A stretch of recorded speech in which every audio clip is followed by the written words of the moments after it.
Welcome to Alaska's Political Pipeline. I'm political reporter Wil Courtney. Today we're going to be talking about the state of the race, what's next for the legislature, and what's next for this very, very contentious governor's race, but even more past that, what's next for the races on the 2026 ballot. Joined with me, I have Alaska Beacon reporter James Brooks. James, let's kind of just start from the top. Tell me a little bit about yourself. Obviously, we've spoken before our conversation today, but for people who may not know you, tell us a little bit about yourself. Yeah, absolutely. Well, I've been reporting on state government and politics for a while now. I got my start with the Fairbanks Daily News Miner and then moved down to Kodiak and was editor of the Kodiak Daily Mirror for a time. And then I moved to Juneau and worked at the Capital City Weekly, the Juneau Empire, the Anchorage Daily News, and now with the Alaska Beacon for the past 3 years. And I've been in the Capital for, gosh, I don't know, going on 10 years now, and it's been fascinating to see how it's changed, but even more fascinating to see what hasn't changed. I mean, Yeah. the things we're still talking about today, whether it's the gas pipeline, whether it's railroad extensions, whether it's agriculture. I mean, there's plenty of things that are going on that we're still talking about today that we were back then. Right. And it's a lot of those topics that we'll be talking today and the political relevance of them all. Going into this election in 2026, a lot of positions open. We got governor, Senate, and the House, just like in the big top ticket races. So let's start from the governor. Obviously, one of the more contentious races. You have Governor Mike Dunleavy, term limited, going on. This will be his last year in office. Come November or no January. This coming January will be his last year in office. So you have currently 13 people, I think that's my last check of the number, 13 trying to succeed him across the political spectrum. You have one Democrat, a whole lot of Republicans too. James, kind of walk me through your understanding of where this race currently stands more than a year out from Election Day, or like actually as we're talking today, a year exactly until Election Day. Right. And ironically, even with 13 people in the race, one of the biggest questions right now is about somebody who's not even in the race, and that's former U.S. House Representative Mary Peltola. It's a real question of will she, won't she, for both the governor's race and the U.S. Senate race. Because if she becomes involved in either one of those races, she immediately becomes one of the front runners based on the polling that we've seen, based on the name recognition that she has, and that changes either of those races significantly. And so right now we're looking at that. Among the Republicans, it's going to be a big challenge for them to differentiate themselves from each other. For example, when Dave Bronson announced and held his event at the Sullivan Arena in Anchorage, I really wanted him to explain to me how he differs in policies from someone like Bernadette Wilson, who's been in the race for a while and is fairly well known. And what he told me was, well, we don't differ on policies. It's just that he has executive experience as the former mayor of Anchorage.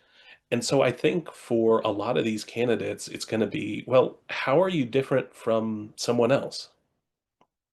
And that, I think, is definitely one of the questions. And so if we're working on 13, we got one, the only Democrat currently, Tom Beggett, who is actually running under a hypothetical, or not a hypothetical, but a conditional, saying to us and other outlets as well that he's going to drop out of the race if Mary Peltola has any interest in it. And you mentioned Peltola at the top. There are several wild cards in this race. Peltola is one of them. But you also have current sitting U.S. Senator Lisa Murkowski, who in a press conference a few months ago now, I'm probably like a little bit sporadic with when it was, it's just been such a crazy summer. We asked her that question, do you plan to run in the race? And she said maybe her answer was a little flippant, but she didn't say no. What's your kind of take on Murkowski in this whole dynamic? I'd have to say that's a kind of a far-fetched idea, just based on what we're hearing from voters and what we're seeing in the polls is that people, either Republicans or Democrats, really aren't interested in Lisa Murkowski as governor right now. They may not even be interested in her as U.S. Senator anymore. Obviously, her election is a good several years off, so that's not as immediate. But if she were to run for governor, I don't even think she makes it into the top four primary based on the polling that we're seeing. She's unpopular among Republicans. Her favorable rating is negative. The number of people who have a favorable view of her among Republicans is much lower than the number of Republicans who have an unfavorable view of her. And among Democrats, the polling that I'm seeing at best has her even with equal numbers of favorable and unfavorable views, and with independents slightly more unfavorable than favorable. And the Dunleavy It's, admin. Oops, sorry, you go. go ahead. Yeah, yeah. So with all that in mind, it would seem to be a long shot if she were to run for governor that she would win or even be competitive at this point. And then tell me a little bit about, the current governor, Governor Mike Dunleavy's footprint on the race as well, or fingerprint on the race as well. We have his current lieutenant governor, we have his former revenue commissioner, we have his former attorney general. They've all put some interest into the race. Do you think that's going to have any amount of sway on the electorate? It'll be really interesting to see because I asked Dunleavy at the Alaska Oil and Gas Association, does he have an endorsement at this point? Because he's got plenty of his former cabinet officials, maybe even one more, his former DNR commissioner might jump into the race as well. That's still speculative at this point. But he said no, he doesn't have a pick at this point, even with his lieutenant governor running, even with some of his cabinet officials running. And it kind of remains to be seen how his endorsement would even affect things. Democrats have a very negative view of the governor. Independents, his favorable ratings are slightly negative, and among Republicans, he still has a strong favorable rating, but it's definitely mixed when you look at the other candidates. There's plenty of Republican candidates who are running this year because they feel like they've been unhappy with the results they've gotten from Dunleavy. He hasn't in 8 years been able to deliver on his number one campaign promise from his first year in office, and that was his pledge of a traditional permanent fund dividend, a very large payment to Alaskans. And it's not for lack of trying, but he hasn't been able to deliver that.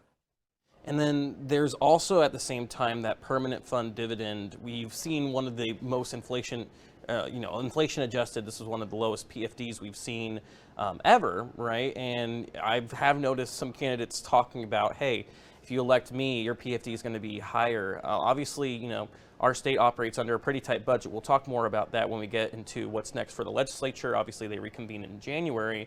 Do you think there is going to be more of that narrative about, hey, if you elect me, your PFD is going to be higher along that kind of narrative at all? Is that something that you think is going to be important in this race?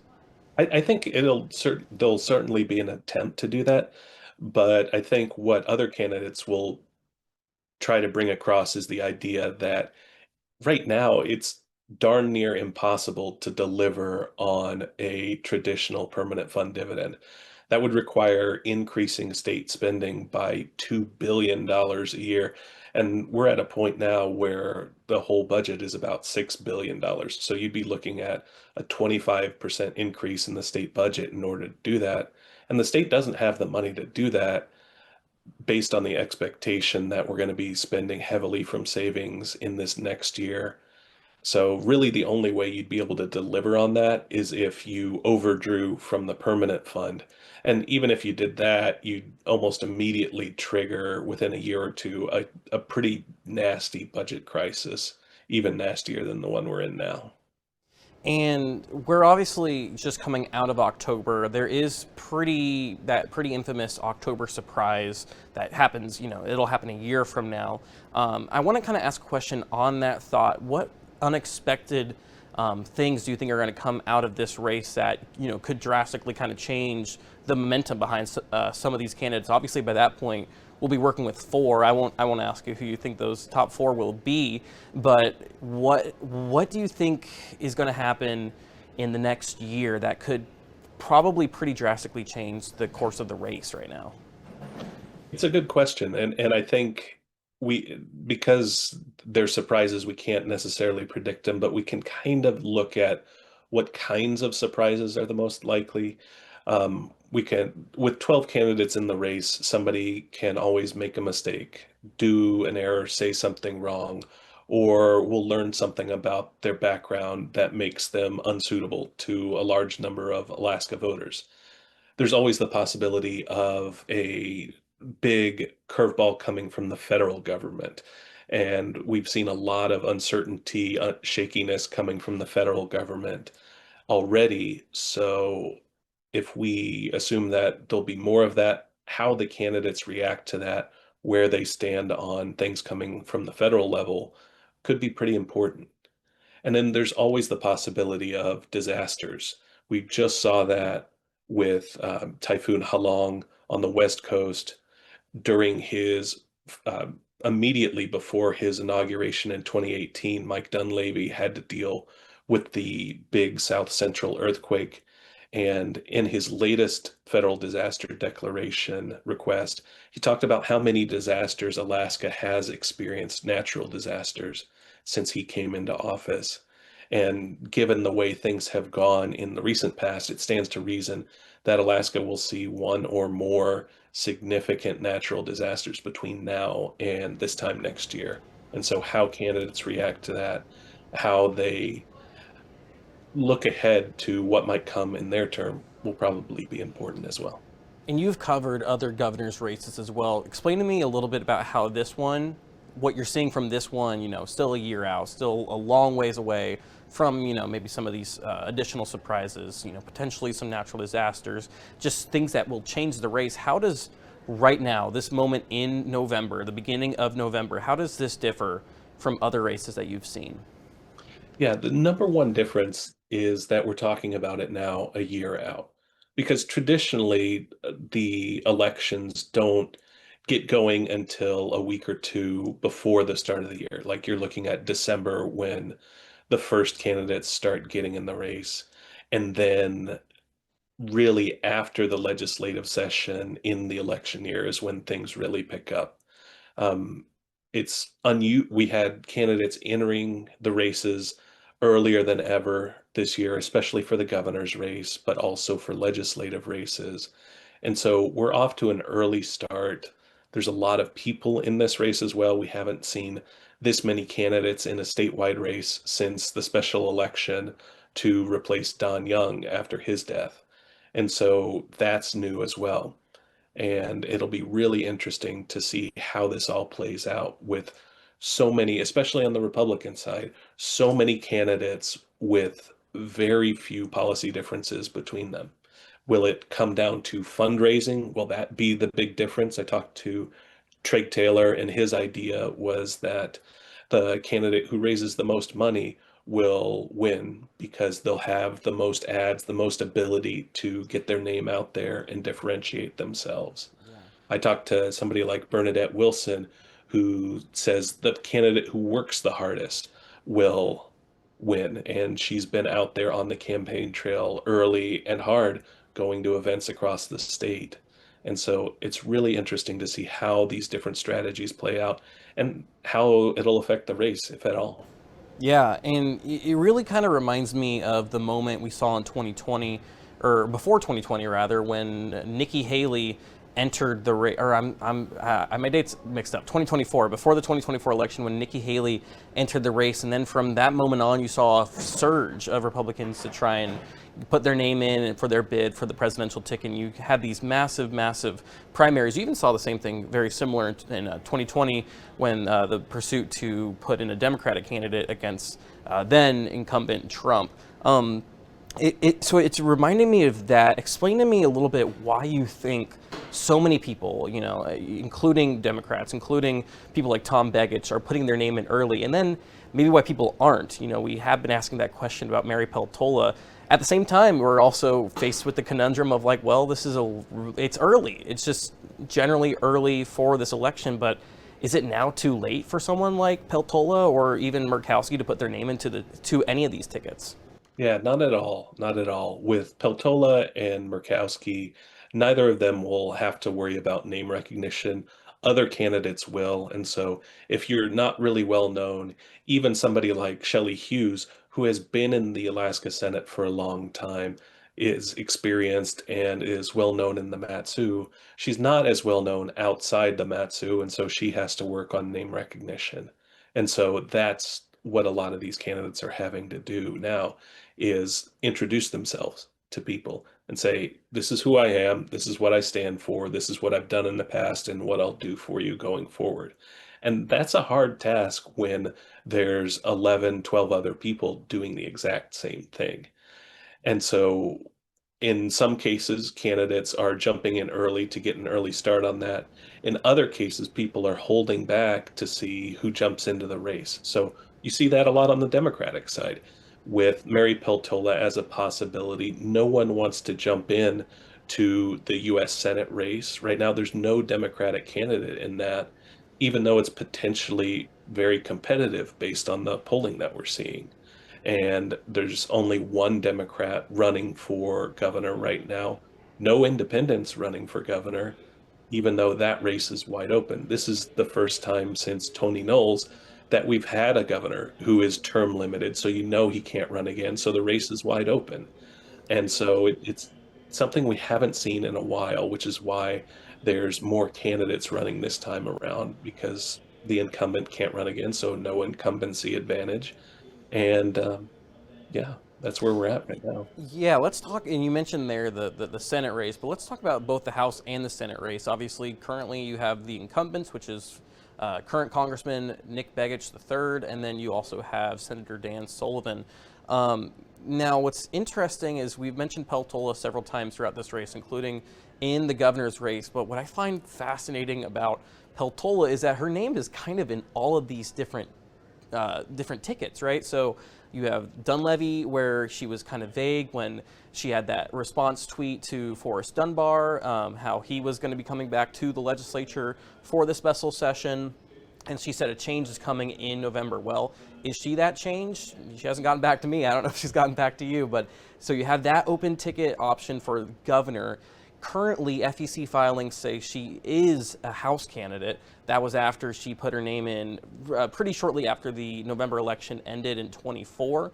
And then you also have, when I spoke to former minority leader Begich, where he was telling me that, yes, I will drop out of the governor's race if Peltola runs, but I don't think she will. I think she's going to run for the U.S. Senate, which obviously currently housed by Senator Dan Sullivan. I don't necessarily want to ask about Peltola. I'm sure she plays a role in these elections, but kind of describe to me, where those federal races land, where you obviously have, a pretty contentious midterm in general for the Trump administration, where, the entire House will reopen.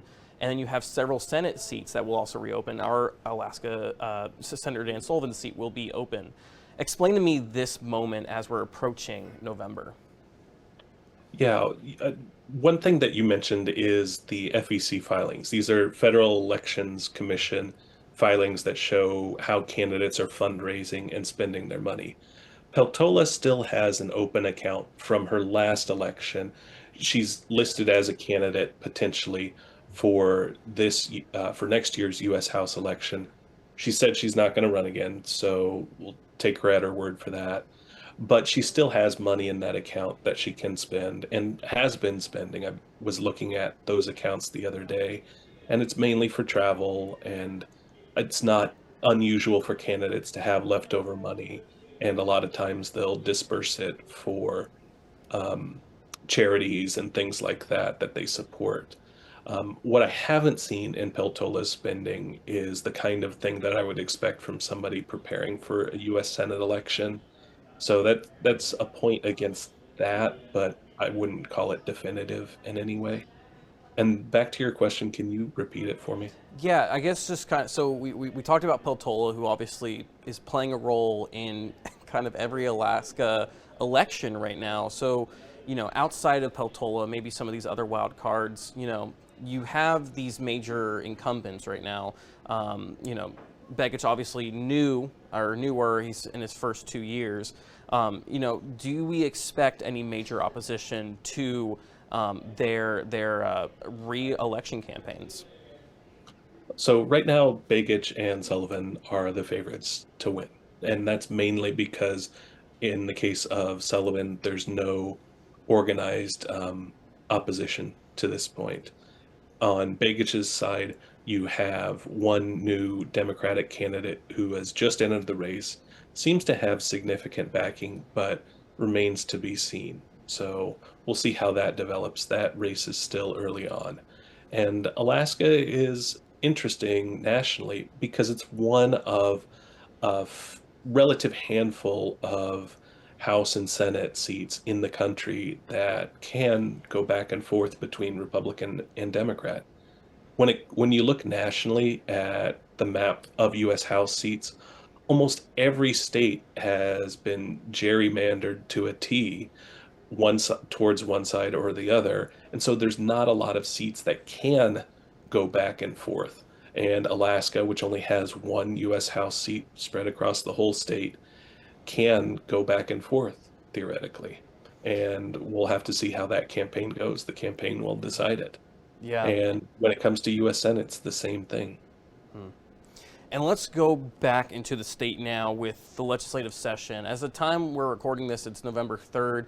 We're about 2 months out from the legislature. Obviously, a lot is going to be on the agenda, but first things first, it's going to be Governor Dunleavy's last year in office with this last legislative session. So this is his last session where he'll be governor. What do you maybe expect from Governor Dunleavy going into this session?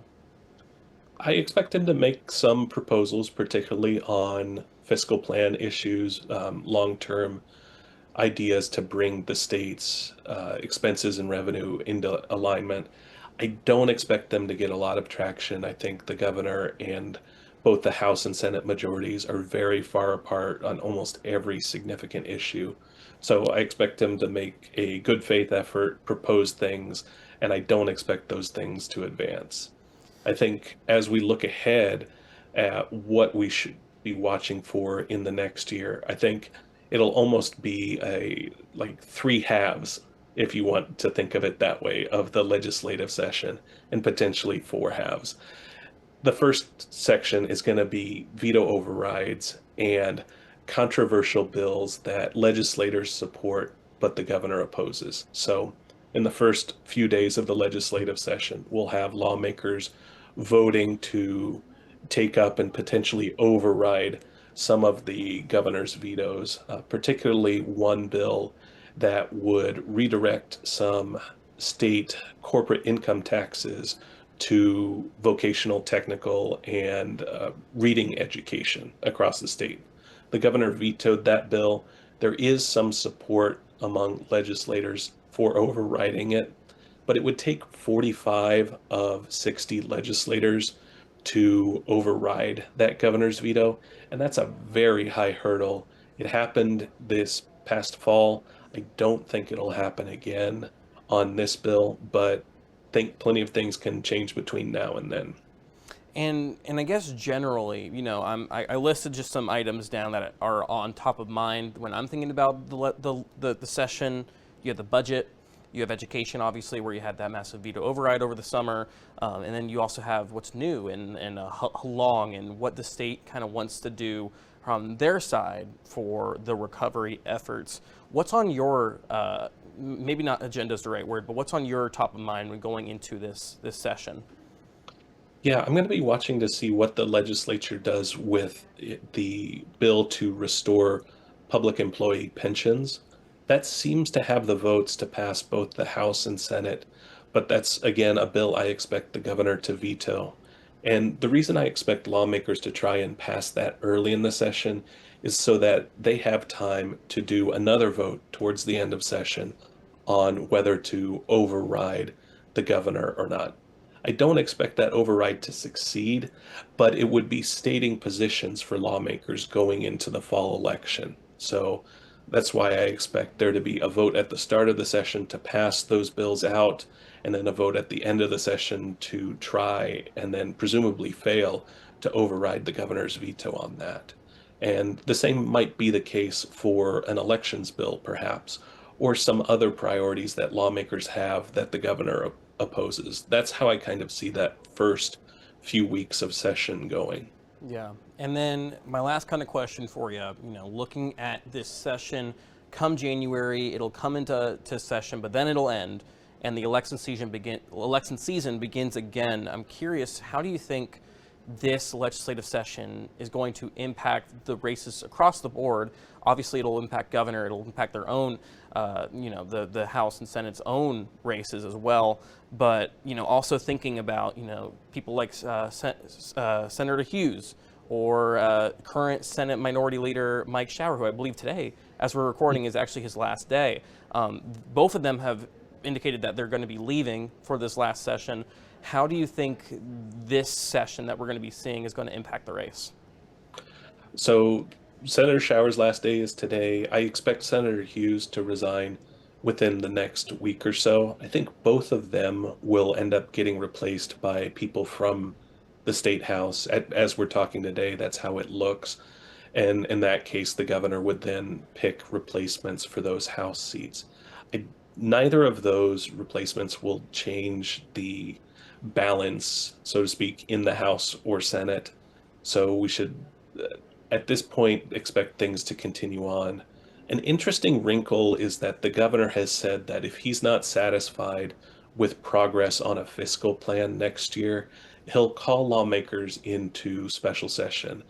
That would be pretty unusual. Traditionally, governors and legislators have been reluctant to call themselves into special session during an election year because the Constitution forbids you from doing campaigning or fundraising while the legislature's in session. So if there are special sessions, lawmakers will be locked out of campaigning and fundraising. And that's something to keep an eye on from as the session goes on next year. Yeah. Alaska Beacon's James Brooks. James, if we want more from you, where can we find you? You can find me on alaskabeacon.com, and since we're a news service, there's plenty of newspapers, TV stations, and radio stations across the state that pick up our content too. Absolutely. Thanks so much for your time today, James. I really appreciate it. Thank you.